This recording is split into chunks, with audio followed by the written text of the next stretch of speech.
क्या आपको पता है कि आप अपनी गाड़ी में 1 लीटर डीजल डलवाते हैं तो सरकार को 100 रुपए का नुकसान होता है। वो तब जब आप पेट्रोल पंप पर 88 रुपए कीमत चुका चुके होते हैं। अपने शौक के लिए आप जो सोना खरीदते हैं उसे इंपोर्ट करना होता है। इसे इंपोर्ट करने से सिर्फ और सिर्फ पिछले साल में ही 6 लाख करोड़ रुपए का डॉलर देश से बाहर चला गया। ऐसे ही हमारे आपके विदेश घूमने से करीब 1.5 लाख करोड़ रुपए पिछले साल विदेश चले गए। और शायद इसलिए प्रधानमंत्री मोदी ने पेट्रोल डीजल की खपत कम करने की अपील की है, अगले 1 साल तक सोना नहीं खरीदने की नसीहत दी है और विदेश की बजाय देश में ही घूमने पर जोर दिया है, क्योंकि हालात काफी खराब हैं और ये कब तक खराब रहेंगे उसका कोई अंदाजा नहीं है। घरेलू नहीं, विदेशी हालात की बात कर रहा हूं, ईरान युद्ध से उपजे हालात की बात कर रहा हूं। अब प्रधानमंत्री मोदी की यह अपील आखिर कितनी कारगर होगी, आज आवाज अड्डा में करेंगे इसी पर खास चर्चा। नमस्कार, मैं हूं लक्ष्मण राय और चर्चा में शामिल हो रहे हैं हमारे साथ विशेष मेहमान, क्रिसिल के चीफ इकोनॉमिस्ट और senior director DK Joshi sir हैं, oil and geo politics expert Narendra Taneja साहब हैं, सुनील सुवर्णम साहब हैं जो कि इंडस्ट्री एक्सपर्ट हैं, टीम लीज डिजिटल की सीईओ नीति शर्मा हैं और वरिष्ठ आर्थिक पत्रकार शुभमोय भट्टाचार्य साहब हैं। आप सभी मेहमानों का बहुत बहुत स्वागत हमारे शो में।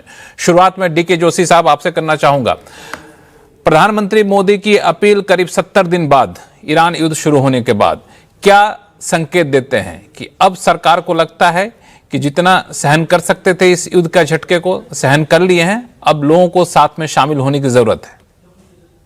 देखिए, ये एक तो जो शॉक है ये लार्जेस्ट एनर्जी शॉक इन रिकॉर्डेड हिस्ट्री है, तो काफी बड़ा शॉक है। उसका असर पूरी तरह कच्चे तेल के दामों पे नहीं पड़ा क्योंकि बहुत सारी इन्वेंट्री फ्लोट कर रही थी, तो इसीलिए जो आगे को अगर आज युद्ध रुक भी जाता है तो हमारा मानना ये है कि ये कच्चे तेल के दाम बहुत ज्यादा नीचे नहीं आने वाले। तो S&P जो हमारी पेरेंट कंपनी है उसकी फोरकास्ट है कि $100 अ बैरल रहेंगे अगर ये युद्ध समाप्त हो जाता। तो एक तरह से ये छोटे दौर का नहीं है। तो पहले क्या हुआ, इंडिया की वल्नरेबिलिटी बहुत ज्यादा है क्योंकि बहुत सारा कच्चा तेल स्ट्रेट ऑफ हॉर्मुज से आता है, GCC कंट्री से आता है, फर्टिलाइजर इंपोर्ट होते हैं, हम एक्सपोर्ट भी करते हैं, तो थोड़े वक्त तक तो ये झेला जा सकता है। और थोड़े वक्त तक पेट्रोल और डीजल के दाम न बढ़ाना वो ठीक भी था एक तरह से, क्योंकि जब दाम नीचे गिर रहे थे तब भी वो पेट्रोल पंप पे नहीं दिखाई दे रहे थे। थोड़ा एक तरह से प्राइस स्मूथनिंग कर दी। तो पिछले कुछ महीनों में हमने कच्चे तेल के जो पेट्रोल और डीजल के दाम है पेट्रोल पंप में नॉर्मल लेवल पे देखे गए, जहां ये बात सिर्फ कंज्यूमर के लिए ये बेनिफिट दिया गया, इंडस्ट्री को, कमर्शियल एस्टेब्लिशमेंट्स को, उनका पास थ्रू इससे कहीं ज्यादा तेज रहा है और उसका असर भी धीरे धीरे दिखाई देगा। तो ये क्योंकि कॉन्फ्लिक्ट अभी लंबा चल रहा है तो ये आवश्यक हो जाता है कि एक तो मॉरल सुएशन के थ्रू, जैसा कि आपने कई चीजें बताई, हम थोड़ा सा अपने खर्चों पे जिसमें विदेशी मुद्रा इस्तेमाल होती है उसमें थोड़ा सा कंट्रोल किया जाए। एक तो वो बात है। दूसरी बात यह है कि अभी तक जो भार है ये क्रूड प्राइसेस के बढ़ने का, पेट्रोल और डीजल में ये सरकार कुछ हद तक अपने ऊपर ले रही है और कुछ हद तक इंडस्ट्री ले रही है, और जो कंज्यूमर है वो अभी तक शील्डेड है। अब थोड़ा सा भार अब कंज्यूमर की तरफ भी बढ़ेगा और एक आवश्यकता इस स्थिति में ये हो जाती है कि आप एक प्राइस सिग्नल दें। प्राइस सिग्नल जो होता है वो डिमांड मैनेजमेंट के काम आता है। अगर आपको डिमांड को कंट्रोल में रखना है, फजूल खर्ची को कम करनी है, तो उसका प्राइस सिग्नल के थ्रू ये किया जा सकता है। तो डिमांड मैनेजमेंट के लिए भी प्राइस बढ़ाने की आवश्यकता है। तो दो चीजें यहाँ, एक तो हमें जिसको कहा जाता है कि कंजर्व करें एनर्जी को, और दूसरा यह है कि उसके दाम भी थोड़ा सा अगर बढ़ेंगे तो उससे और कंजर्व करने में ओवरऑल मदद मिलेगी।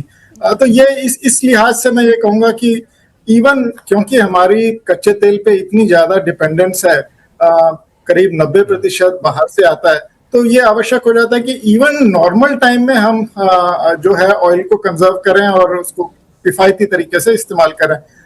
ये तो एक्स्ट्रा ऑर्डिनरी टाइम है, तो एक्स्ट्रा ऑर्डिनरी टाइम में ये और भी ज्यादा आवश्यक हो जाता है। और मुझे लगता है क्योंकि अभी इसके कोई अभी खत्म होने के आसार क्लियर नजर नहीं आ रहे हैं, और जैसा कि मैंने कहा कि अगर ये कॉन्फ्लिक्ट रिजॉल्व भी हो जाता है तो क्योंकि इतना प्रोडक्शन में डैमेज हुआ है तो उसका असर अभी हमें दिखाई देगा। तो ये कच्चे तेल की बात नहीं है, फर्टिलाइजर और कई चीजों से मतलब सरकार पे वित्तीय प्रेशर भी इसका पड़ रहा है। तो इसलिए आवश्यक हो जाता है कि सब डिफरेंट एक्टर्स जो हैं, कुछ हद तक कंपनीज, कुछ हद तक गवर्नमेंट, कुछ हद तक कंज्यूमर्स भी इसका बर्डन को उठाएं अपने पास। तो साझा जिम्मेदारी है, जो बोझ आ रहा है उसको सबके बीच में बांटना होगा। जितने समय तक सरकार उठा सकती है तो उठाए, लेकिन अब लग रहा है कि हालात लंबे समय तक यूं ही बने रहने वाले हैं। और जैसा कि डीके जोशी साहब ने कहा कि अगर अभी भी युद्ध खत्म हो जाते हैं तो $100 के नीचे कच्चे तेल के आने की संभावना काफी कम रह सकती है। नरेंद्र तनेजा साहब, कच्चा तेल और गोल्ड, दो ऐसी चीजें जिस पर हर कोई सुनना चाहता है कि आखिर क्या होना चाहिए। मैं शुरुआत गोल्ड से करूं, आप कच्चा तेल से मैं करना चाहूंगा। मान लिया जाए प्रधानमंत्री मोदी की अपील के बाद लोग पेट्रोल डीजल की खपत कम कर देते हैं, वर्क फ्रॉम होम करने लग जाते हैं या फिर गाड़ियां कम इस्तेमाल करते हैं, तो क्या हम इस स्थिति में रहेंगे कि वेस्ट एशिया क्राइसिस से जो कच्चे तेल का संकट उत्पन्न हुआ है उससे हम लोग निपट पाएंगे, या फिर इससे आगे बढ़कर सरकार को और भी कुछ कदम उठाने की जरूरत पड़ेगी? देखिए, मुझे लगता है कि प्रधानमंत्री ने जो देश को अपील एक तरह से की है, उसके दो मुख्य मकसद हैं। एक तो ये वो खुद जो है पश्चिम एशिया जा रहे हैं और आबू धाबी जा रहे हैं, जो यूनाइटेड अरब एमिरेट्स की, और बहुत अहम वहां पे उनका वो विजिट है, बहुत अहम मीटिंग है वहां के राष्ट्रपति से। और ये मैसेजिंग जो है वो डोमेस्टिक ऑडियंस के लिए तो है ही है, लेकिन साथ साथ जो बड़े निर्यातक हैं, जिसमें यूनाइटेड अरब एमिरेट्स काफी अहमियत रखता है और भारत से उसके बहुत ही गहरे संबंध हैं, तो और एक तरह से सामरिक संबंध है और सामरिक संबंधों को और मजबूत किया जा रहा है। तो ऐसे में कहीं ना कहीं वहां भी मैसेज है कि भारत भी अपनी तरफ से कोशिश कर रहा है, समझ रहा है आप लोगों की दिक्कतें क्या है। तो हम अपने यहाँ जो है वो डिमांड मैनेजमेंट कर रहे हैं। डिमांड डिस्ट्रक्शन होता है जो उसका असली नाम है, लेकिन डिमांड मैनेजमेंट कहना बेहतर रहेगा कि हम उसको मैनेज कर रहे हैं। और साथ साथ हम ये भी वजन दे रहे हैं, जब प्रधानमंत्री भारत के वहां जाएंगे वो वजन दे रहे हैं इस बात को कि जब वो बात करने के लिए आए हैं उसमें ऊर्जा जो है, जो उन्होंने कहा है एनर्जी सिक्योरिटी जो है सबसे बड़ा मुद्दा है। तो सारे देश को, ईरान, अमेरिका और इजराइल, सबको ये मैसेज जाता है क्योंकि पूरे इलाके के लिए भारत जो है बहुत अहम देश है। दूसरा, कहीं ना कहीं प्रधानमंत्री ने जो देश को तैयार इस बात के लिए किया है, मानसिक रूप से तैयार किया है और काफी हद तक जो है वो भावनात्मक रूप से तैयार किया है कि जो युद्ध है वो शायद अभी जल्दी खत्म होने वाला नहीं है, और अगर हो भी जाता है तो उससे जो तमाम प्रश्न चिन्ह उठे हैं और तमाम जो मुश्किलें पैदा हुई हैं वो इतनी जल्दी हम समेट पाएंगे या दुनिया समेट पाएगी ऐसा नजर नहीं आता। उसका असर लंबा रहने वाला है, खासतौर से तेल की कीमत, गैस की कीमत और फर्टिलाइजर की कीमत। तो इसलिए जो सरकार को ऐसे कदम उठाने पड़ सकते हैं जो कि शायद एक आम उपभोक्ता की नजर में बहुत प्रिय ना हो।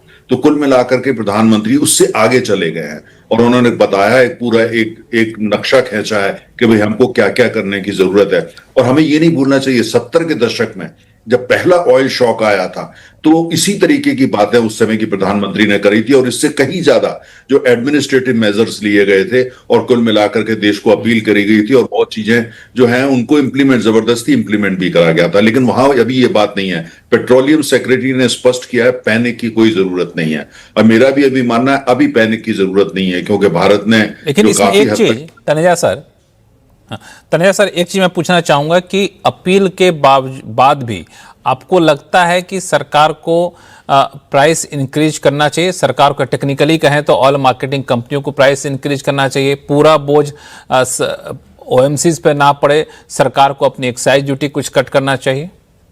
बहुत अच्छा प्रश्न किया। देखिए, हकीकत यह है कि हमको, चूंकि आप बिजनेस चैनल हैं और हम इस बात को अच्छी तरीके जानते हैं, जो हमारी कंपनियां हैं, जो खासतौर से जो सरकारी कंपनियां, Indian oil, Bharat petroleum, Hindustan petroleum या प्राइवेट सेक्टर, उनकी जिम्मेदारी क्या है? उनका देश ने उनको मैंडेट क्या दिया है? देश ने मैंडेट दिया है हम तुम्हारे पीछे, हम तुम्हारे साथ हैं, दुनिया भर में जाओ। चूंकि हमारे पास अपना तेल नहीं है और 90% लगभग हम आयात करते हैं और हमारी अर्थव्यवस्था तेल की अर्थव्यवस्था, हमारी अर्थव्यवस्था की धुरी, उसकी रीढ़ की हड्डी तेल है।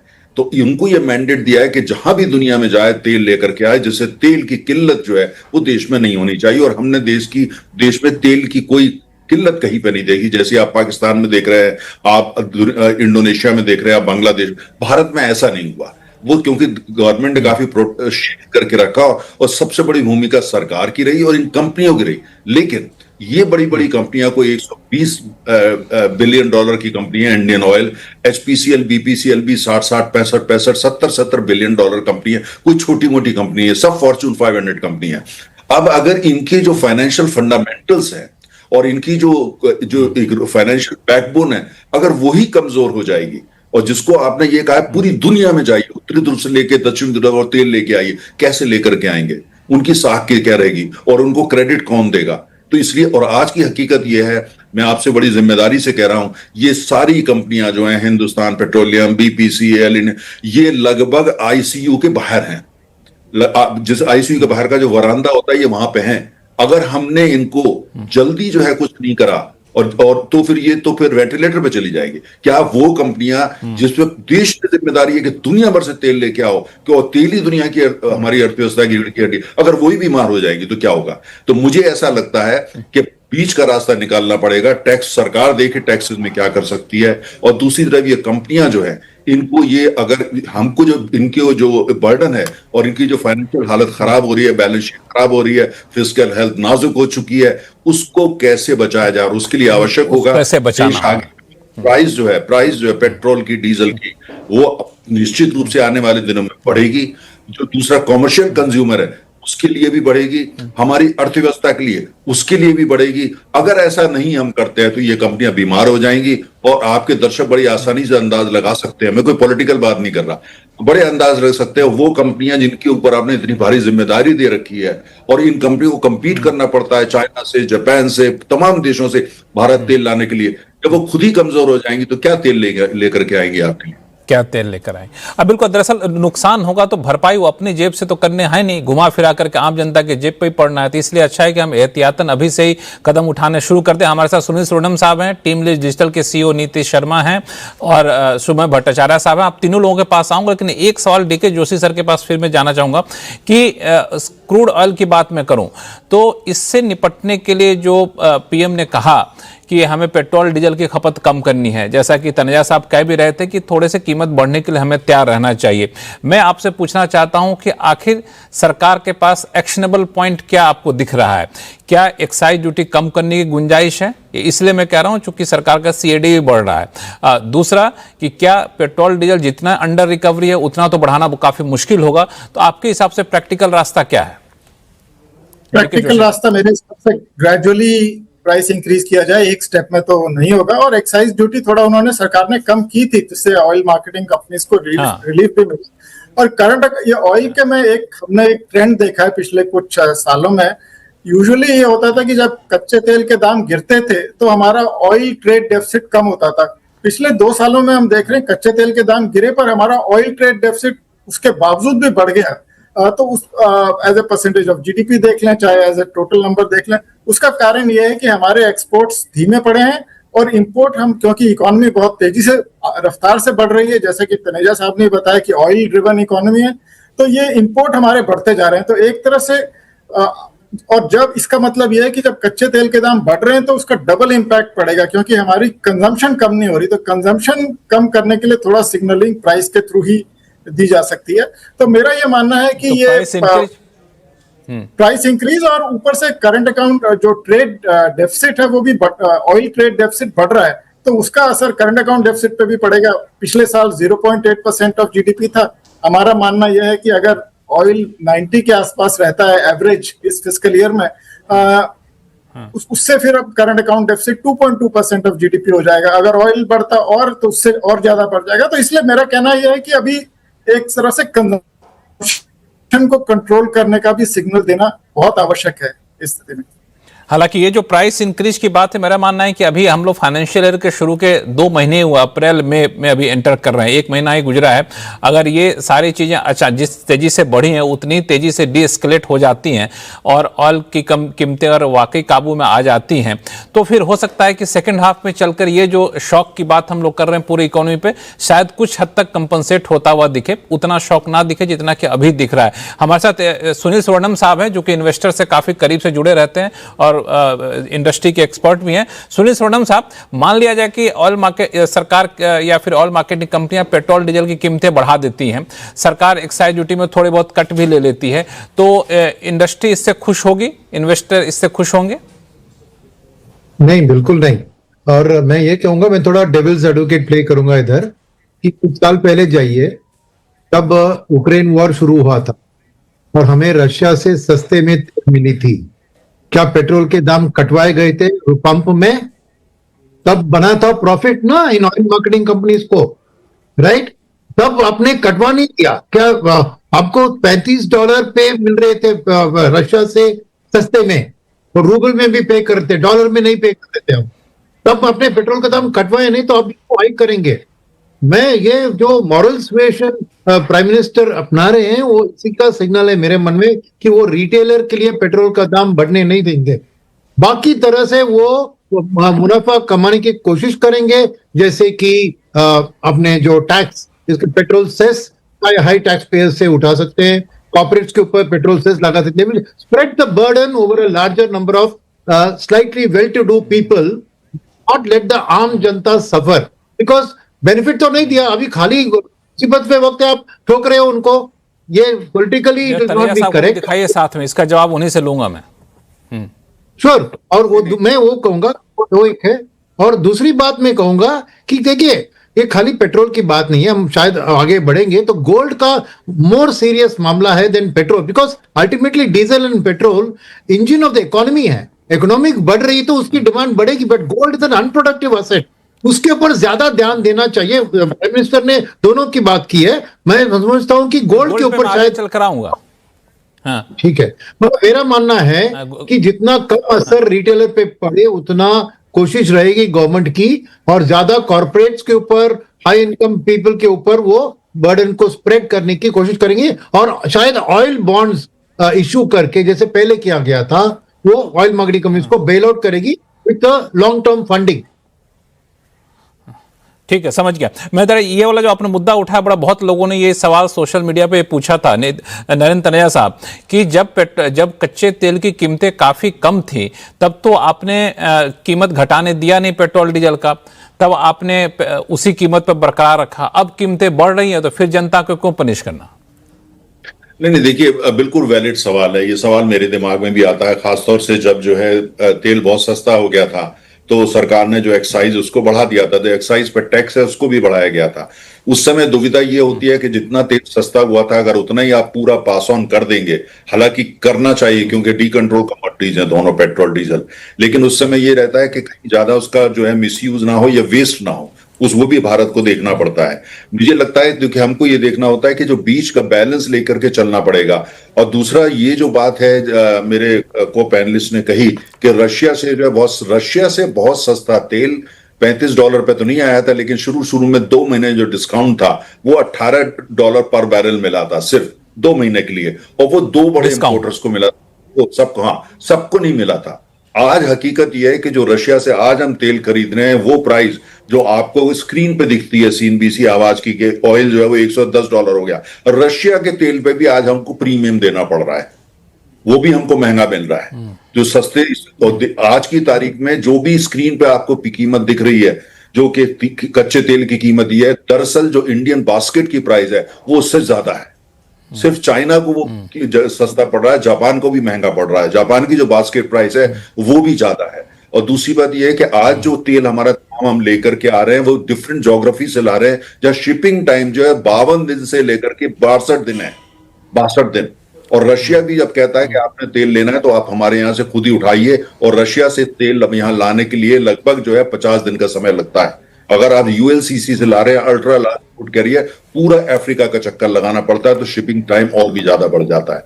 तो अच्छा, दूसरा जहां तक ये बात है कंपनी, हमारे देश भारत जो है पूरी दुनिया के अंदर जो तेल की डिमांड है, जो इंक्रीमेंटल ग्रोथ है, इंडिया इज ड्राइविंग दैट।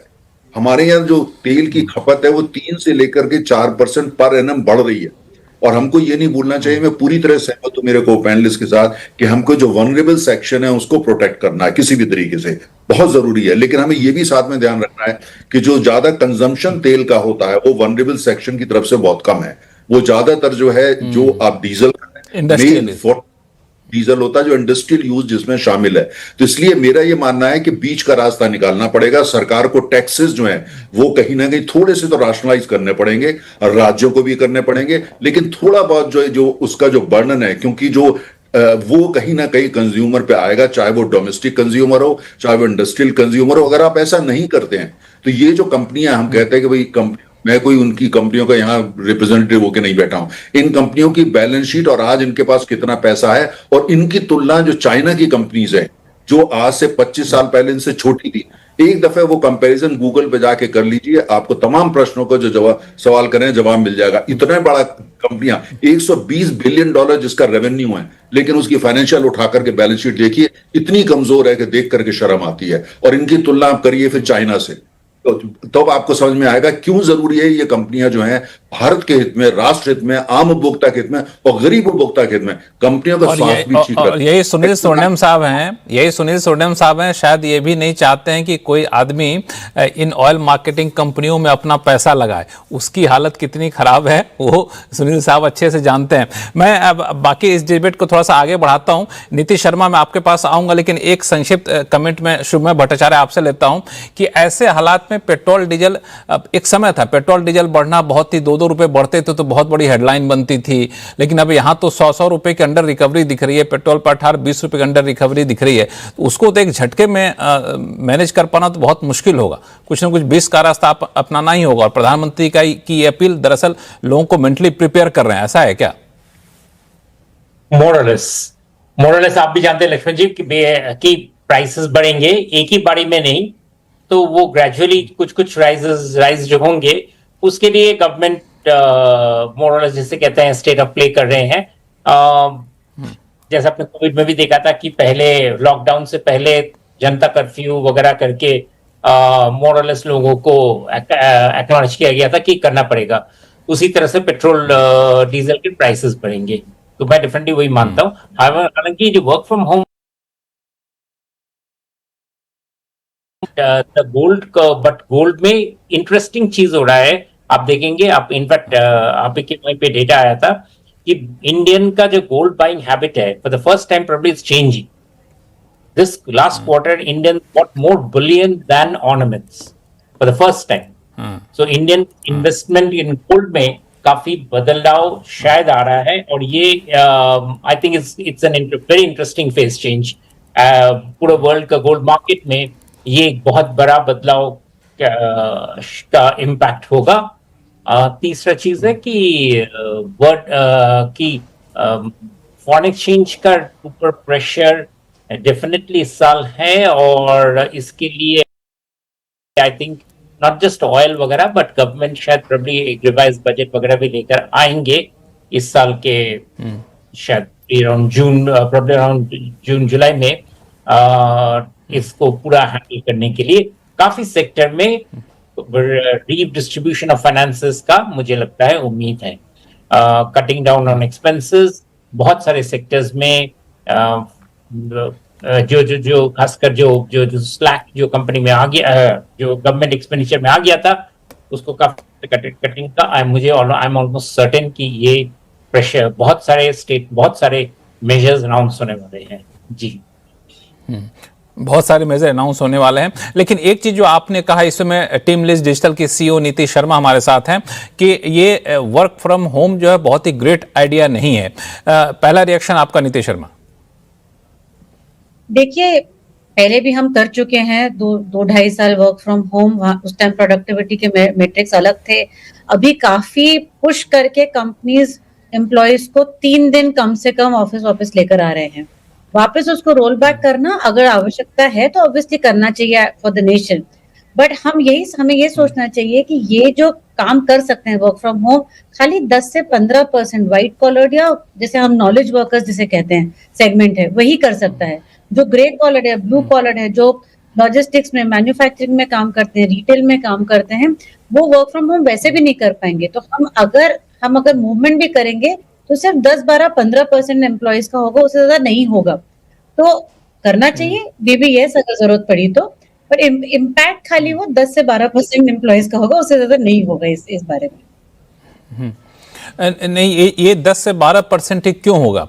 क्या इसके पीछे वजह यह है कि वर्क फ्रॉम होम करने से प्रोडक्टिविटी कम हो जाती है, या फिर कंपनियां वर्क फ्रॉम होम के लिए अपने आप को बहुत तैयार करके नहीं रखी है, जो काम करने का तौर तरीका है? देखिए, हमें ये देखना चाहिए कि हमारा जो वर्कफोर्स है खाली 10 से 12-15% है जो ऑफिस में बैठ के लैपटॉप्स कंप्यूटर्स के सामने काम करता है।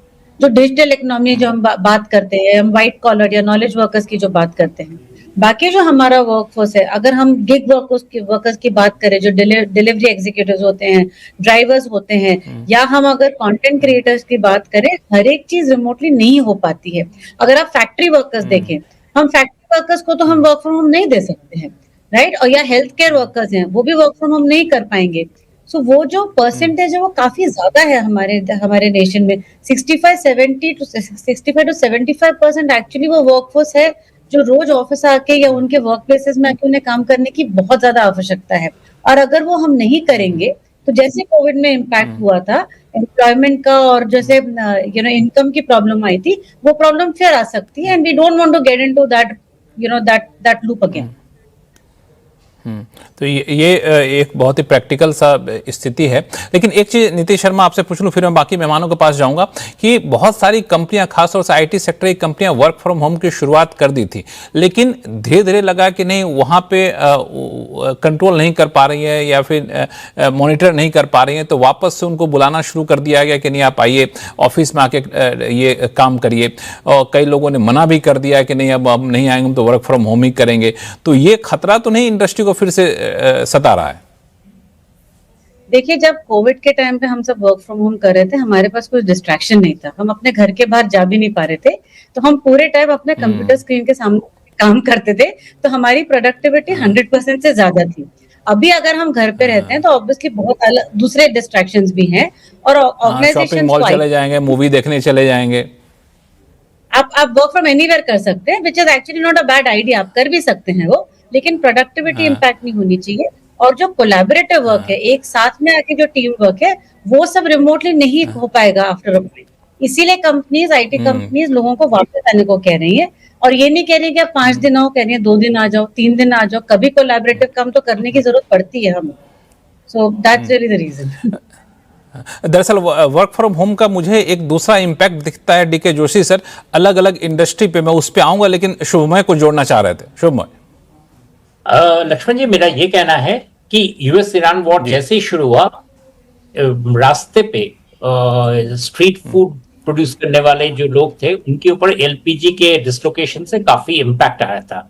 वो सरकार ने काफी हद तक रिजॉल्व कर दिए, पर एक इम्पैक्ट जरूर आया था जिसका हम आपने काफी चर्चा किया था। Work from home again, fuel का shortage, transport, taxi services, entire lower middle class, lower class जो डिपेंड करते हैं ट्रैवलिंग के ऊपर से, उनका as a business, taxi, rapid, ये मोटरसाइकिल्स वाला, इन सब के लिए this is a very disturbing news. मैंने इसलिए कहा कि work from home can actually, इसका impact can be very bad for इन लोगों के लिए। और इस चीज को इसलिए मैं कह रहा था कि इट प्रोबब्ली समथिंग दैट मैं सपोर्ट नहीं करूंगा, क्योंकि ये इसका इम्पैक्ट उनके ऊपर बहुत ज्यादा डिलीटरेस होगा। जी। डीके जोशी सर, मैं वर्क फ्रॉम होम का दूसरा एस्पेक्ट मैं आपसे पूछना चाहता हूं कि वर्क फ्रॉम होम मान लिया कर दिया जाए, जैसा कि नीति बता भी रही थी कि कोविड के टाइम में था कि लोग घर में बंद रहते थे, तो मजबूरन आपको कुछ ना कुछ लैपटॉप पे करते रहना है, काम करते रहना है। घर में भी कुछ काम नहीं है तो आप ऑफिस से काम करते रहिए। अभी तो आप डिस्ट्रैक्ट होते रहेंगे, कभी मॉल जा रहे हैं, कभी दुकान जा रहे हैं, कभी मूवी देखने जा रहे हैं, वर्क फ्रॉम हो या फिर वर्क फ्रॉम एनीवेयर कर रहे हैं। लेकिन दूसरा इसका असर पड़ता है कि इसके दूसरे इकोनॉमी के दूसरे एस्पेक्ट पे, इंडस्ट्री के दूसरे एस्पेक्ट पर असर पड़ेगा। लोग वर्क फ्रॉम होम करेंगे तो जो कैब एग्रीगेटर हैं उनके रोजगार पर असर पड़ेगा, जो छोटे छोटे एमएसएमईज हैं उन पे असर पड़ेगा, जो जैसे कि फूड डिलीवरी वाले ऐप हैं उन पे असर पड़ेगा, क्योंकि लोग घर में रहेंगे। तो इन सब चीजों का आकलन किया जाता है क्या जब वर्क फ्रॉम होम पिछली बार हुआ था? तो उस समय तो मजबूरी थी, आपके पास कोई ऑप्शन ही नहीं था, कहाँ से ऑफिस जाके तो काम करना बहुत ही मुश्किल था। सिर्फ मेरे ख्याल गवर्नमेंट ऑफिशियल जा रहे थे, ऑफिसर कुछ और एसेंशियल सर्विसेज वाले जा रहे थे। मैं नीति जी से पूरी तरह सहमत हूं कि अभी भी हाइब्रिड मॉडल चल रहा है। तो हाइब्रिड मॉडल नॉलेज सेक्टर में तो अभी भी 3 दिन 3:2 इस मोड पे चल रहा है, और काफी कंपनीज कर भी रहे हैं। इसको थोड़ा सा और कंपनीज ओपन अप हो जाएंगे इस मॉडल के लिए। जहां तक बाकी और एक्टिविटीज का सवाल है, उनमें वर्क फ्रॉम होम करना मुश्किल होगा, बट कंजर्व करने के लिए और भी कई चीजें की जा सकती हैं। जैसे उन्होंने ये भी कहा कि मोड ऑफ ट्रांसपोर्ट आप थोड़ा पब्लिक ट्रांसपोर्ट की तरफ जाएं जिसमें वेस्टेज कम होती है। एक गाड़ी में एक आदमी जा रहा है ऑफिस, तो obviously I think it's a huge wastage of resources. और ये मैं तो रोज ही देखता हूँ ऑफिस जाते समय एक गाड़ी में एक या दो लोग से ज्यादा नहीं बैठे होते। तो ये हमारा मतलब बहुत ही under utilisation of the machinery है, जो आपकी ट्रांसपोर्ट मशीनरी। तो ये आई थिंक ये सब चीजें इकोनॉमी में हमेशा, इकोनॉमिक्स में ट्रेड ऑफ होता है। आप एक चीज करते हैं तो दूसरा कहीं आपको नुकसान होता है। तो एक बैलेंस साधने की इसमें आवश्यकता है। और मुझे लगता है कि हाइब्रिड मॉडल थोड़ा सा और पिकअप करेगा अगर ये स्थिति जारी रहती है। हालांकि इसमें एक चीज और है कि जो कारपूल करने की बात की जाती है, लेकिन हम लोगों ने पब्लिक ट्रांसपोर्ट को उतना ज्यादा मजबूत भी नहीं किया कि लोग गाड़ी छोड़ करके पब्लिक ट्रांसपोर्ट का यूज करें। आप सुबह के टाइम में देखें तो दिल्ली में किसी भी मेट्रो में ऑफिस आवर में आपको बैठने की जगह तो छोड़ दीजिए, खड़े होने की जगह नहीं मिलती है। मेट्रो स्टेशन के सामने लंबी लंबी लाइनें लगी रह जाती हैं। तो लोग कैसे पब्लिक ट्रांसपोर्ट का इस्तेमाल करें? बसों की स्थिति भी आपकी वैसी ही है। तो वो पब्लिक ट्रांसपोर्ट को हम लोग कोविड के टाइम में हो या फिर ऐसे ईरान वॉर के टाइम में अचानक से तो इंप्रूव कर नहीं सकते हैं। ये एक लॉन्ग टर्म पॉलिसी होनी चाहिए। क्यों तनेजा साहब, पब्लिक ट्रांसपोर्ट को यूज करना अपनी गाड़ियों को छोड़ करके? हाँ, मुझे ऐसा लगता है कि अभी जो प्रधानमंत्री ने बातचीत करी है, कोई एडमिनिस्ट्रेटिव मेजर्स या इनिशिएटिव या ऐसा तो कुछ अभी इंट्रोड्यूस नहीं करा गया है। कुल मिलाकर के जिसे बोलना चाहिए कि देश के साथ एक ब्रेनस्टॉर्मिंग करी गई है। और मुझे जो मेरी रीडिंग है और कहीं ना कहीं तैयार करा गया है कि भाई ठीक है, देखिए अगर ऐसा होता है तो आगे क्या हमको देखना पड़ेगा। अब जहां तक वर्क फ्रॉम होम है, मैं देखता हूं, मुझे बाकी शहरों को तो पता नहीं, मैं दिल्ली में देखता हूं, आप जिस कैफे में जाइए 80% लोग वहां क्रिएटिव कंटेंट क्रिएटर्स और बाकी लोग काम कर रहे होते हैं। तो 80% वही लोग होते हैं उसके अंदर। कई तो ऐसे हैं जो सुबह जाके शाम को वहां से निकलते हैं। तो बहुत सारी सवाल उठते हैं। लेकिन मुझे ऐसा लगता है कि ये सारी चीजें, जो मेरा अपना आकलन है कि बहुत हमारे यहाँ ऑयल वेस्ट होता है या उसको और कंजर्व करना चाहिए, ये बहुत ही छोटा सा परसेंटेज है जिस पे ये अप्लाई होगा। क्योंकि हमारे देश के अंदर जो है, आम आदमी के लिए तेल इतना महंगा है या एलपीजी इतनी महंगी है या बिजली इतनी महंगी है, वो वैसे ही उसको वेस्ट नहीं करता। मेजोरिटी ये वो लोग जो वेस्ट करते हैं रेड लाइट पे एसयूवी चल रहे, कि उनका परसेंटेज क्या है? 1% से वो कम है। और दूसरी बात, टेक्नोलॉजी जो है उसकी एक अपनी रफ्तार है, उसका एक अपना मूड है, उसकी अपनी संस्कृति है, एक दिशा से आगे हम उसको। लेकिन यह जो अहम बात सबसे जरूरी है लक्ष्मण, वो ये ध्यान देने की है, मुझे ऐसा नहीं लगता कि ये जो संकट हम देख रहे हैं या जो क्राइसिस हम गल्फ को लेकर के देख रहे हैं, ऐसे ये कोई बहुत निरंतर ये यूक्रेन की तरह चलने वाली है। मुझे ऐसा लगता नहीं है। अमेरिका बिल्कुल बेचैन है, डेस्परेट है कि कोई सोल्यूशन मिलना चाहिए। और ईरान को भी समझ में आ रहा है कि एक मौका है जिसमें युद्ध को रोका जाए, तो वहां पे जो रिवॉल्यूशनरी गार्ड है वो मजबूत होंगे। और वो ईरान इस ईरान जो अमेरिका चाहता था खत्म हो जाए, वो दरअसल और बड़ा ताकतवर होकर निकलेगा। तो जिसको वो खत्म करने आए थे उसी को वो मजबूत करके जा रहे हैं। तो ईरान को लगता है ये तो एक अपॉर्चुनिटी है उनके। और स्टेट ऑफ हॉर्मुज को लेकर के वो तो बोलना पड़ेगा। तो मुझे नहीं लगता है कि ये कोई यूक्रेन बनने वाला है कि सालों साल ऐसा चलने वाला है। अमेरिका डेस्परेट है, ईरान डेस्परेट है, सऊदी अरब, यूएई सब। मैं इसको इस तरह से देख रहा था तनेजा सर, मैं इसको इस तरीके से देख रहा था कि ये एक जैसा संकट आपके पास आया है, भले ये संकट थोड़े समय के लिए है, लेकिन आपको पब्लिक ट्रांसपोर्ट को बेहतर करने का एक मौका दे रहा है, आपको इलेक्ट्रिक गाड़ियों पे शिफ्ट होने का एक बेहतर मौका दे रहा है, जिस पर हम धीरे धीरे चल रहे थे। अब बहुत तेज आपको बढ़ना है, रिन्यूएबल एनर्जी पे जाना। हालांकि इन सब करके भी हम पूरी तरह से कच्चे तेल पर निर्भरता कम नहीं कर देंगे। आपने ही मेरे शो में मुझे याद, आपने कहा था कि पूरी इकोनॉमी का 90% हिस्सा, इंडस्ट्री का हिस्सा कच्चे तेल पर चल रहा होता है। आप पूरी तरह हटा तो नहीं सकते, हाँ कुछ हद तक निर्भरता कम। हाँ नहीं, जो सबसे अहम चीज है, ये जो क्राइसिस आए हैं, ये हमारे लिए जो सबसे बड़ा सबक देके जा रही है वो ये कि हमने 2010 तक पेट्रोल को डीकंट्रोल कर दिया था कानूनी रूप से, और जुलाई 2014 में डीजल को डीकंट्रोल किया। तो मेरा ये मानना है कि ये कंपनियां आज बीमार इसलिए हैं, आप इनको ऑटोनॉमी दीजिए, इनको स्वायत्तता दीजिए। सरकार इसको पीछे से चलाती है, वो बैक सीट ड्राइविंग को बंद करिए। ये कंपनियां सक्षम हैं या टैलेंट। सर, सरकार को सरकार में भी तो रहना है, सरकार को सरकार में भी तो रहना है। लक्ष्मण जी, अगर सरकार में रहना है तो प्रश्न से बात का है फिर जो डीकंट्रोल्ड डीरेगुलेट जो करा गया था, कैबिनेट के डिसीजन थे, उसकी फिर डिक्शनरी पर परिभाषा बदल दीजिए। तो इसलिए इनको ऑटोनॉमी दीजिए और इनके जो टॉप मैनेजमेंट के लोग हैं उनको जो वो सैलरी डिजर्व करते हैं वो दीजिए, जिससे कि टैलेंट वहां आए। देखिए मैं आपको लक्ष्मण उदाहरण दे रहा हूं, 25 साल पहले साइनोपैक, सीएनओसी, पेट्रो चाइना, ये चाइना की कंपनियां हैं। आज ये 500-600 बिलियन डॉलर कंपनी बन गई हैं और चाइना के पास 1.2 बिलियन बैरल्स के रिजर्व है। इन्हीं कंपनियों ने बनाए हैं, सरकार ने नहीं बनाए। इनको ऑटोनॉमी दीजिए। जहां तक पब्लिक ट्रांसपोर्ट की बात है, पब्लिक ट्रांसपोर्ट जो है वो उसमें तो इन्वेस्ट और करना ही चाहिए, लेकिन साथ में ये भी आवश्यक हो जाता है कि जो एनर्जी ट्रांजिशन या रिन्यूएबल की बात कर रहे हैं, ध्यान रखिए रिन्यूएबल एनर्जी जो है वो फॉसिल फ्यूल को सप्लीमेंट करेगी, रिप्लेस नहीं करेगी। अगर हमारी सोच नहीं है, बिल्कुल 100% सारी प्लानिंग ही गलत हो जाएगी। बिल्कुल, एथेनॉल पे पूरी की पूरी गाड़ी नहीं चल सकती, मुश्किल होगा, उसको पेट्रोल में मिलाना होगा टाइप से मामला है। ऐसा करते हैं सुनील सर और डीके जोशी साहब आपके पास। हाँ, DK Joshi sir, Sunil sir आपके पास आऊंगा, लेकिन एक सवाल नीतीश शर्मा आपसे मैं, क्योंकि हम लोग शुरुआत किए थे वर्क फ्रॉम होम को लेकर के, तो कितना वायबल है कितना वायबल नहीं इस पे मैं चर्चा तो कर लिया, लेकिन कानूनी तौर पे आपको लगता है कुछ चीजों में बदलाव करने की जरूरत है ताकि कंपनियां वर्क फ्रॉम होम की इजाजत दे सकें? देखिए, कानूनी तौर पे ऐसे कुछ चेंज करने की जरूरत नहीं है। सब कंपनीज की अपनी अपनी पॉलिसीज होती हैं। उन्होंने पहले से भी डिसाइड किया था कि कौन सा रोल कर सकता है वर्क फ्रॉम होम, कौन सा नहीं कर सकता है।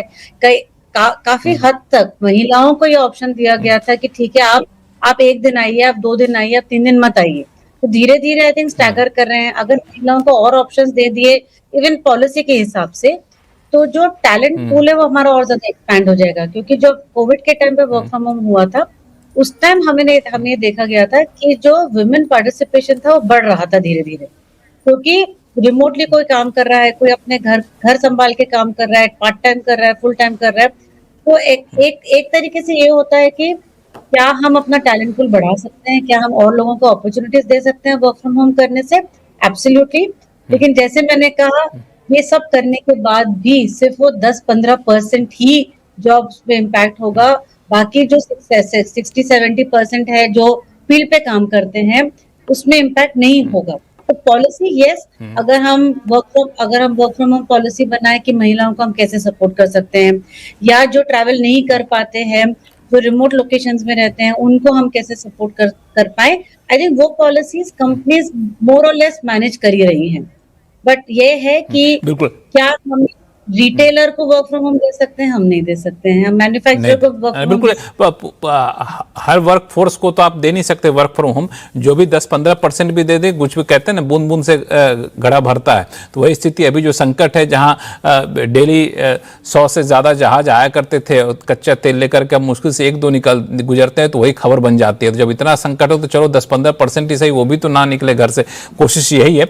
लेकिन एक और मुद्दा है, वो है आपको गोल्ड को लेकर सबसे ज्यादा चर्चा हो रही, गोल्ड कि लोग गोल्ड खरीदना कैसे बंद कर देंगे, शादी ब्याह में गोल्ड नहीं देंगे। तो मैं तो कई सारे व्हाट्सएप जोक भी देख रहा था कि शादियां टूट गई भाई, हम गोल्ड नहीं देने का फैसला ले रहे हैं। तो ऐसे ऐसी स्थिति है, तो क्या गोल्ड नहीं खरीदने वाली अपील जनता मानेगी क्या, और वो कितनी जरूरत है, गोल्ड से वाकई कितना नुकसान हो रहा है, इस पर चर्चा करेंगे। छोटे से ब्रेक के बाद, कहीं जाइएगा नहीं।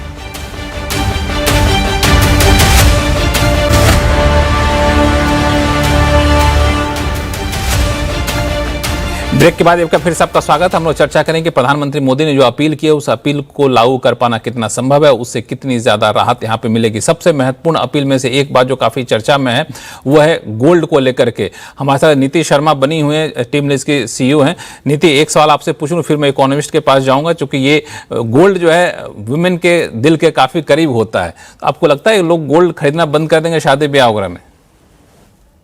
देखिए, जब जरूरत होगी तो कोई लेगा ही लेगा। जैसे शादी ब्याह का मामला है, तो वहां पे तो इंडियन ट्रेडिशन होता है कि आप गोल्ड देते हैं लड़कियों को, राइट? तो आई डोंट थिंक वो बंद होगा। मे बी इस अपील के कारण लोग सोचने लगेंगे कि जब आवश्यकता है तभी लो, जब आवश्यकता नहीं है तब मत लो। मेरे ख्याल से वो एक चेंज श्योरली आ जाएगा। मेरे ख्याल से तो वही एक बिल्कुल। मुझे भी याद आ रहा है, कोविड का समय है, कोविड के समय प्रधानमंत्री मोदी ने अपील की थी थाली बजाइए, तो सबको पता था कि थाली बजाने से कोविड छूटने वाला नहीं है, लेकिन अपील का इतना असर पड़ा कि लोग शाम में थालियां बजाना शुरू कर दिए थे। तो डीके जोशी साहब, आपको लगता है कि ये अपील, जैसा कि अभी नीतीश शर्मा कह भी रहे थे कि ट्रेडिशन रहा है इंडिया का, सालों वर्षों पुराना ट्रेडिशन रहा है, उस ट्रेडिशन पे कह रहे हैं प्रधानमंत्री मोदी की 1 साल के लिए गोल्ड खरीदना बंद कर ली। मतलब स्थिति वाकई गोल्ड की वजह से इतना ज्यादा नुकसान इकोनॉमी को हो रहा है क्या? नहीं, गोल्ड देखिए हुआ क्या है कि पिछले साल अगर आप देखें गोल्ड के दाम एबनॉर्मली बढ़े हैं बहुत तेजी से, और गोल्ड एक इन्वेस्टमेंट ऑप्शन की तरह भी उभर के आया है। तो इस वजह से gold imports in dollar terms बहुत ज्यादा, रूपी टर्म में खासकर रुपया भी कमजोर हो रहा था, तो बहुत ज्यादा वो वॉल्यूम उसका बढ़ गया था इंपोर्ट्स का इन रूपी टर्म्स। नहीं, रूपी टर्म में बढ़ा था, वॉल्यूम टर्म में गोल्ड का इंपोर्ट गिरा है। हाँ, तो अभी क्या है, मुझे ये लगता है अब गोल्ड के दाम थोड़ा नीचे आए हैं और शायद नीचे ही रहेंगे फिलहाल। तो उस वजह से वैसे भी थोड़ा सा इंपोर्ट्स पे असर पड़ेगा। और जहां तक ये है कि फजूल खर्ची सोने को लेकर ना करें आप, और मतलब थोड़ा जहां पे जरूरी है वहां तो it's a part of the tradition, तो लोग तो इसको इस्तेमाल करेंगे, पर थोड़ी अमाउंट में करें। मतलब इसमें तो आप जानते हैं कि इसमें बहुत ज्यादा शादी के टाइम पे या जो भी मैरिज सीजन होता है उस समय डिमांड बढ़ती है, फिर बाद में कम होती है, तो ये एक तरह से फ्लक्चुएशन चलता रहता है। मोटे तौर पे ये है कि इस साल गोल्ड उतना बड़ा इशू नहीं होगा इंपोर्ट के लिए जितना पिछले साल था। जबकि वो बहुत बड़ा इशू है इस साल, पिछले साल नहीं था। पिछले साल नहीं था। सुनील सोनम साहब, गोल्ड वाकई चिंताजनक है। बिल्कुल, मेरा मानना है कि देखिए as a investment demand ETF का 2024 में खाली 9,000 करोड़ था, अब 65,000 करोड़ है ईटीएफ का ईयर। 7 गुना आपको इन्वेस्टमेंट इन गोल्ड बढ़ चुका है। हर ईटीएफ को एक्चुअल फिजिकल गोल्ड खरीदनी पड़ती है। सेकंड बात क्या है कि गोल्ड अनप्रोडक्टिव एसेट है, वो कोई इंडस्ट्रियल यूज में या किसी में आपके इकोनॉमी की जीडीपी को नहीं बढ़ाती है। यस, ज्वेलरी शॉप्स में कुछ काम करते हैं, कारीगर काम करते हैं, मानते हैं, मगर जो इन्वेस्टमेंट की तरीके से गोल्ड खरीदे उधर कुछ नहीं होता है। ना ही टाइटन को कोई बेनिफिट होता है, ना ही कारीगर को बेनिफिट होता है।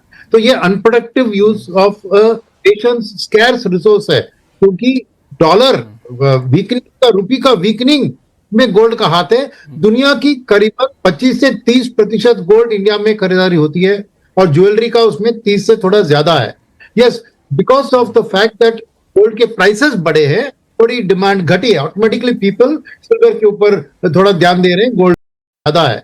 Yes, because of the fact that gold के प्राइसेस बढ़े हैं, थोड़ी डिमांड घटी है, ऑटोमेटिकली पीपल सिल्वर के ऊपर थोड़ा ध्यान दे रहे हैं, गोल्ड से हटकर, वो ऑटोमेटिकली हो रहा है। मगर गोल्ड के ऊपर मेरा मानना है कि गवर्नमेंट कुछ सख्त कार्रवाई, जैसे गोल्ड इंपोर्ट ड्यूटी लगा सकती है, ऐसा कुछ, ताकि गोल्ड का प्राइस डोमेस्टिकली और बढ़े और डिमांड घटे। बिकॉज देश के लिए कोई ज्यादा बेनिफिट नहीं आता है गोल्ड को खरीद के। इन्वेस्टमेंट के तौर पर gold as an option, right, investors को बेनिफिट है, मगर देश की तरक्की के लिए, जीडीपी के लिए कोई बेनिफिट नहीं है। इनफैक्ट नुकसान पहुंच सकता है because of the currency weakening because of gold. तो मेरा मानना है कि गोल्ड बहुत इंपॉर्टेंट है। पेट्रोल और डीजल का तो इंडस्ट्रियल यूज है, इकोनॉमी की बढ़त में उसका काम है, बट नॉट गोल्ड। तो मेरा मानना है कि वाइल मैसेजिंग के तौर पर उन्होंने ज्वेलरी की बात उठाई है, राइट, एज प्रधानमंत्री की स्टाइल है वो, मगर प्रैक्टिकली देखें तो मेरा मानना है कि शायद गोल्ड के ऊपर कुछ ना कुछ एक एक्चुअल कार्रवाई ला सकते हैं इन terms of rules and regulations. किस तरह से लाएंगे पता नहीं, बट वो एक सॉफ्ट टारगेट होगा उनके लिए, क्योंकि आम जनता के लिए इट इज नॉट क्या बोलते हैं कि इट्स नॉट, पेट्रोल में बढ़ेंगे तो बहुत नाराज हो जाएंगे लोग, गोल्ड में कुछ करेंगे तो उसके दाम शॉर्ट टर्म में बढ़ेंगे because of import duty, but उसकी डिमांड ऑटोमेटिकली घटेगी।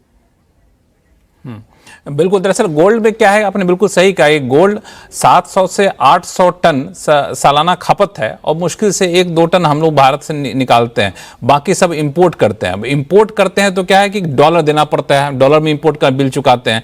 अब उसकी वजह से मैं देख रहा था 2024-25 का आंकड़ा, 6 लाख करोड़ रुपए से ज्यादा का डॉलर जो है वो बाहर चला गया। ऐसे समय में जब बिल्कुल अभी पूरी दुनिया में त्राहिमाम मचा हो, तो एक पैसे जोड़ने की बात है, तो इस तरह से फॉरेक्स बाहर जाता है तो सरकार के जो करंट अकाउंट डेफिसिट होते हैं वहां पे काफी ज्यादा असर पड़ता है। ये एक बड़ा कंसर्न है। इस पे मैं नरेंद्र तनेजा साहब आपके पास आऊंगा, लेकिन शुभ, मैं एक चीज आपसे समझना चाहूंगा कि गोल्ड पे प्रधानमंत्री की अपील के बाद आपको लगता है कि इसका आगे बढ़ाने के लिए सरकार कुछ इंपोर्ट ड्यूटी बढ़ा देगी। और एक और कंसर्न जो जताया जा रहा है, ज्वेलर्स एसोसिएशन ने जताया है कि हमारे यहाँ गोल्ड खरीदना बंद कर देंगे तो हमारी काफी संख्या में रोजगार जुड़ा हुआ है, उनके रोजगार का संकट पैदा हो जाएगा। ये कंसर्न कितना जायज है? शुभ भाई, गवर्नमेंट वाला चीज कोई बहुत बड़ा इसमें कोई तब्दीली आएगी तो वो तो डिस्टर्ब है, प्रेशर टैक्टिक्स है, क्योंकि दे वर सरप्राइज्ड कि गोल्ड के ऊपर अब कैरिज्मेटिक प्राइम मिनिस्टर अगर अचानक वार करे तो नेचुरली उनको लगता है कि उनके जो सेल्स हैं उस पर इफेक्ट आएगा। खासकर इसलिए क्योंकि पिछले साल ऑर्नामेंट्स का sale after a point slow होना शुरू हो गया था, जैसे आपने कहा था वॉल्यूम कम हुआ था, so gold sales was not really going high up. इसलिए gold retailers, all the listed या अनलिस्टेड जो भी हो, स्मॉल टाइम भी, सबको कंसर्न एंड बड़ी है। बट मैं जरूर सोचता हूं and I am Fairlie sure given prime minister Modi's track record of कि जो बोलने के बाद डूइंग एन एक्शन, वो जरूर गोल्ड के ऊपर कुछ ना कुछ स्टेप्स लेने की सोच रहे होंगे। और खासकर अगर फॉरेन एक्सचेंज वर्सेस गोल्ड, अगर इस तरह का समीकरण सामने अगर आएगा तो जरूर ही इमरजेंसी मेजर्स लिए जाएंगे, इस पर कोई दो राय नहीं है, क्योंकि वेरी क्लियर कि किस चीज की ज्यादा जरूरत है। दरअसल शुभ, मैं एक सवाल और आपसे पूछूं, फिर मैं नयन तनया साहब आपके पास आऊंगा कि गोल्ड सिर्फ इंपोर्ट का इशू नहीं है, सिर्फ करंट अकाउंट डेफिसिट और फॉरेक्स का इशू नहीं है। गोल्ड एक तरीके से ब्लैक मनी होर्ड का भी एक बहुत बड़ा जरिया माना जाता है। समय समय बातचीत भी चलती रही, गोल्ड पे सरकारों को कुछ ऐसा एक्शन लेना चाहिए, कुछ अकाउंटिंग रखनी चाहिए। तो आपको लगता है कि इस मौके पे कुछ इस तरह के हथियार भी उठाए जा सकते हैं? और देखिए, खासकर अगर हम तेल का दाम अगर बढ़ाएंगे रिटेल में, साथ में अगर गोल्ड के ऊपर रिस्ट्रिक्शंस करते हैं, तो नेचुरली अगर नाखुश जनता की इन्फ्लेशन का जो पंपिंग इन इफेक्ट होगा तेल के प्राइसेस बढ़ने से, जो वैसे भी अभी बाकी सारे शॉर्टेजेस की वजह से बढ़ने के जोर आसार नजर आ रहे हैं, तो गोल्ड के ऊपर रिस्ट्रिक्शंस आएंगे तो नेचुरली लोग कहेंगे कि हाँ, ये अच्छी बात है कि उधर भी कुछ वार पड़ा, उधर भी कुछ इम्पैक्ट हुआ है, इधर भी हम भी कुछ झेल रहे हैं। तो आई डोंट थिंक नेट लोगों को इस पर मतलब it's actually a very happy, जिसे कहते हैं, बैलेंस जो सरकार कर सकती है। इसलिए मैं कह रहा हूं कि गोल्ड के ऊपर स्टेप्स मुझे स्ट्रांगली लग रहा है कि होने वाले हैं बहुत जल्दी। नरेंद्र तनेजा साहब, क्रूड के इंपोर्ट को तो हम रोक सकते नहीं हैं, भले खपत थोड़े से कम कर दें तो इंपोर्ट को रोक लेंगे तो फॉरेक्स बच जाएगा, कम खर्च होगा। लेकिन गोल्ड तो ऐसी कोई ज़रूरत तो है नहीं, गाड़ी के बिना चलना, इंडस्ट्री का चलना रुक जाए तो बड़ा मुश्किल हो जाएगा, गोल्ड के बिना तो चल सकते हैं। तो गोल्ड इंपोर्ट को किस हद तक रेस्ट्रिक्ट कर देना चाहिए सरकार को? देखिए, मुझे ऐसा लगता है कि लक्ष्मण, ये लाइटर वेन में बताऊं, अब मुझे तो ज्यादा गोल्ड का पता नहीं, मैंने तो आज तक कभी अंगूठी भी नहीं पहनी, ना कभी सोना खरीदा, तो मुझे ज्यादा वो नहीं है। लेकिन मैं सिर्फ आपसे ये कहना चाहता हूं कि मेरे घर में जो मेड वगैरह काम करने आती हैं महिलाएं, जो बड़ी सीमित जिनकी आय होती है, एक विषय जिसपे वो देखती है, मैं टिप्पणी करता हूँ, टीवी वगैरह पे देखती हैं, वो मेरे से एक बात हमेशा पूछती रहती हैं, सोना क्यों महंगा हो रहा है? मैंने कहा क्यों, कि हम भी लेना, हमें लेना है, चाहे गरीब से गरीब हो, लेकिन उसकी सबके अंदर, भारत में हर महिला में खासतौर से ये जरूर एक तमन्ना होती है, एम्बिशन होती है कि थोड़ा सा सोना खरीदा जाए। उसको वो समझती है, उनको सिक्योरिटी भी प्रदान करता है, और कहीं ना कहीं जो एक सोच है भारत में, हमारे यहाँ जो साज सज्जा पे बड़ा ध्यान दिया जाता है, श्रृंगार हमारा यहाँ बहुत महत्वपूर्ण शब्द है, तो मुझे लगता है कि वो उसको हमको नहीं भूलना चाहिए। हर चीज तो अर्थशास्त्र नहीं होती है ना, और ये चीज ऐसी है जो तमाम लोग और है इसमें तनेजा साहब की गोल्ड को एक संकट के समय में एक संकट मोचक के तौर पर भी देखा जाता है कि जब पूरी दुनिया में त्राहिमाम मच जाए तो गोल्ड है, गोल्ड कभी नुकसान नहीं जाए। एक सवाल डीके जोशी सर, मैं गोल्ड पे सवाल आपसे पूछना चाहता हूं कि ज्वेलरी के तौर पे गोल्ड का इस्तेमाल बहुत ज़्यादा नहीं होता है, बदनाम ज्वेलरी है, बदनाम महिलाएं हैं, अलग बात है। ज़्यादातर इस्तेमाल अब इन्वेस्टमेंट के तौर पर हो रहा है, फिजिकल गोल्ड का इन्वेस्टमेंट किया जा रहा है। तो इसको सरकार कैसे मिनिमाइज कर सकती है? एक ऑप्शन जो मुझे दिखा कि हो सकता है कि सेंट्रल बैंक के पास जो गोल्ड है वो डोमेस्टिक गोल्ड की जरूरत को पूरा करिए, आप इंपोर्ट मत करिए थोड़े दिन के लिए। देखिए, जब ग्लोबली रिस्क बढ़ जाता है तो सारे सेंट्रल बैंक्स हो चाहे कंट्रीज हो, सब गोल्ड होल्ड करने की कोशिश करते हैं, कलेक्ट करते हैं। क्यों करते हैं? अगर इतना यूजलेस चीज है तो why are they collecting? I think उसके पीछे लॉजिक है कि वो एक तरह से स्टोर ऑफ वैल्यू गोल्ड में है और उसको वो आपको एक तरह से इन्वेस्टमेंट ऑप्शन है, it's an investment class.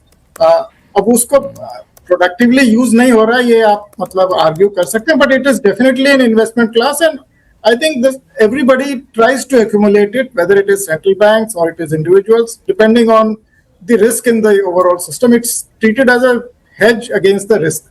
So ये भी एक कारण है कि सोना क्यों खरीदते हैं। फजूल खर्ची भी सोने में बहुत होती है। I think प्रधानमंत्री उसकी तरफ पॉइंट आउट कर रहे थे कि मतलब अनावश्यक सोना ना खरीदें आप। नहीं तो आपने तो एक प्रोग्राम तो आपने तो एक स्कीम चलाई थी ना, सोवरेन गोल्ड बॉन्ड स्कीम। इसमें तो गोल्ड खरीदने की जरूरत पड़ती नहीं थी आपको, पब्लिक गोल्ड समझ के सोवरेन गोल्ड बॉन्ड का बैकअप तो रखना पड़ता है ना गोल्ड का। खाली आप बिना गोल्ड रखे थोड़ी आप सोवरेन गोल्ड स्कीम चला सकते हैं। वो आई थिंक बैकअप उसका होता है। सरकार कोई सोवरेन गारंटी नहीं दे सकती इसकी। अब ये मुझे को मतलब मेरे जहां तक मेरी समझ है कि उसके पीछे it has to be backed by gold. नहीं, उस टाइम मकसद यही था जो सोवरेन गोल्ड बॉन्ड लाया गया था कि फिजिकल गोल्ड के प्रति लोगों का आकर्षण कम हो और सोवरेन गोल्ड बॉन्ड ला करके हम गोल्ड के बराबर का आपको बॉन्ड देते हैं और फिर इंटरेस्ट भी दे रहे हैं, गोल्ड की प्राइस बढ़ेगी तो उसके बराबर का आपको पैसा मिल जाएगा। बड़ा अट्रैक्टिव रहा था, लेकिन आरबीआई ने फिर बाद में उसको ऑब्जेक्शन रेज किया, फिर सरकार को लगा बड़ा नुकसान हो रहा है भाई, तो फिर इस स्कीम को फिलहाल कुछ दिनों के लिए बंद कर दिया गया। सुनील स्वर्णम साहब बीच में इशारा कर रहे थे, मेरी बातों से असहमति जता रहे थे। नहीं, देखिए गोल्ड ईटीएफ का जो आप इन्वेस्टमेंट बात कर रहे हैं खाली 65 टन है अगेंस्ट 800 टन ऑफ इंपोर्ट। तो इन्वेस्टमेंट का डिमांड ज्वेलरी के बिल्कुल नजदीक भी नहीं है, वो बढ़ता जा रहा है। मगर एक्चुअल देखिए आज ईटीएफ ईएम का gold is only 65 ton against 800 ton जो हम इंपोर्ट कर रहे हैं। तो उसमें ज्वेलरी का 404 है और बाकी है। और रिजर्व बैंक के पास 15% अपना forex reserves more than $100 billion gold है। तो रिजर्व बैंक की गोल्ड खरीद रही है, जैसे कि स्टोर ऑफ वैल्यू और करेंसी को एक स्ट्रेंथ मिलती है अगर गोल्ड बैक्ड होती है। तो एक मल्टी करेंसी सिचुएशन में इंडिया भी, आरबीआई ही अपना गोल्ड को 7% से 15% पिछले 5-10 साल में कर दिया है। तो वो बात अलग है कि आरबीआई जब खरीदती है वो एक सिस्टमिक स्टेबिलिटी के लिए करती है करेंसी की।